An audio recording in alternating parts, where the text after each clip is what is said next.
নমস্কার বন্ধুরা, তো এই দেখো আমি রেডি হয়ে গেছি, যাব মায়ের পুজোতে। তোমাদের সাথে একটা সুন্দর ব্লগ শেয়ার করব মায়ের পূজার দিন।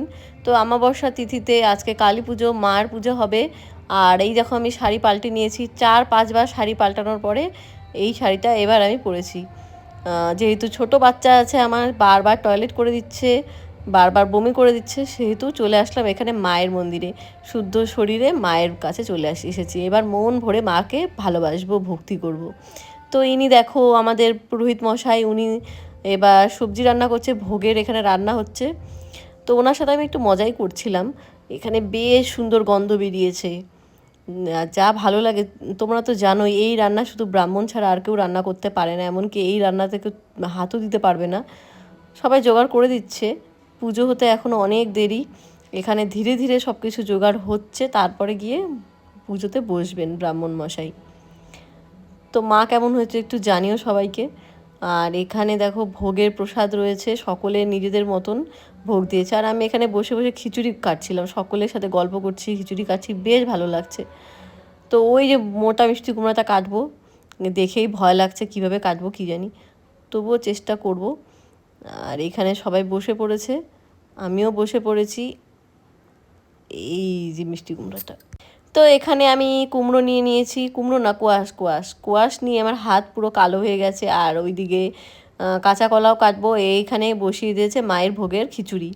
এত সুন্দর গন্ধ বেরিয়েছে, যদি সামনে না থাকে বোঝা কেউ যাবে না, এতটাই ভালো লাগে, দেখতেও ভালো লাগে। মায়ের প্রসাদ যেন অমৃত। তো উনি খুব ভালোবেসেই সেটাকে রান্না করছে, আমি দাঁড়িয়ে দাঁড়িয়ে দেখছি, এত ভালো লাগছে। আর এখানে একটু লুচি বেলে নিচ্ছি, এ দেখো সবার সাথে একটু হেল্প করছি। তারপর উনি বসে পড়লো মায়ের পুজো করতে। দেখো মাকে কত সুন্দরই না লাগছে। তো সবাই মিলে এখানে ভক্তগণ রয়েছে, সাথে আমিও রয়েছি। অনেক রাত্রি তখন, বাজে প্রায় 2:30। তো এখানে বাইরের পরিবেশটা দেখো, একজনও নেই কিন্তু, পুরা রাস্তাটাই প্রচণ্ড ফাঁকা। আর ওইটা আমাদের বাড়ি, ওখান থেকে মন্দির বেশি দূর না, খুব সামনেই। তো দৌড়ে দৌড়ে একাই চলে আসছি, বারবার যাচ্ছি আর আসছি।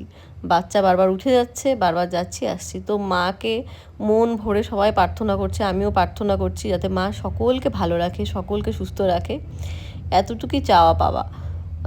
আর এখানে বাইরে কেউই নেই, সকলে বড় বড়রা ঘুম পেয়ে গেছে, তারা একদম ঘুমে ঝিমিয়ে পড়ছে। আর এখানে নিয়ে নিয়েছি বেলপাতা, আর এখন মার অঞ্জলি হবে।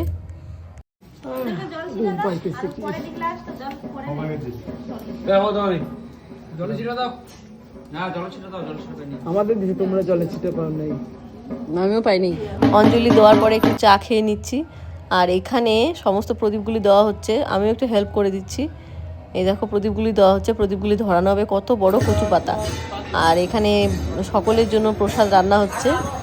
দেখো সকাল হয়েই গেছে, প্রায় ভোরের আলো ফুটে উঠছে। আর ওই দিকে কীর্তন করতে যাচ্ছে সবাই, আর আমিও পিছন পিছন দৌড়চ্ছি, দাঁড়াও দাঁড়াও আমিও যাব। আমাদের বাড়িতেই যাচ্ছে। আর এই দেখো কীর্তন হচ্ছে।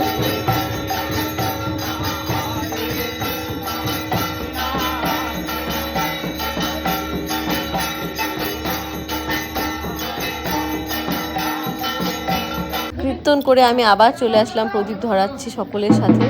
কী যে ভালো লাগছে বলে বোঝানো সম্ভব না। সকলে মিলে একসাথে মায়ের পুজোতে আমরা আরাধনা করছি। তারপরে উনি দেখো পুজো করছে ধীরে ধীরে, একটু মাকে পঞ্চপ্রদীপ দিয়ে এখন আরতি করবে। এই দেখো মাকে আরতি করছে উনি। ধীরে ধীরে প্রায় সকাল হয়ে এসেছে, একদমই সকালবেলা। সকাল বাজে তখন 6:30। আর এখানে ভোগের প্রসাদ সকলকে দেওয়া হচ্ছে, আমিও বসে বসে ভাবছি আমি কখন পাবো কখন পাবো, এতই ভালো লাগে মায়ের ভোগের প্রসাদ পেতে। আর এখানে পায়রা ছেড়ে দিচ্ছে, আর পায়রাটা জানো তো পাটা একটু খোঁড়াই, দেখো ধাম করে পড়ে গেল।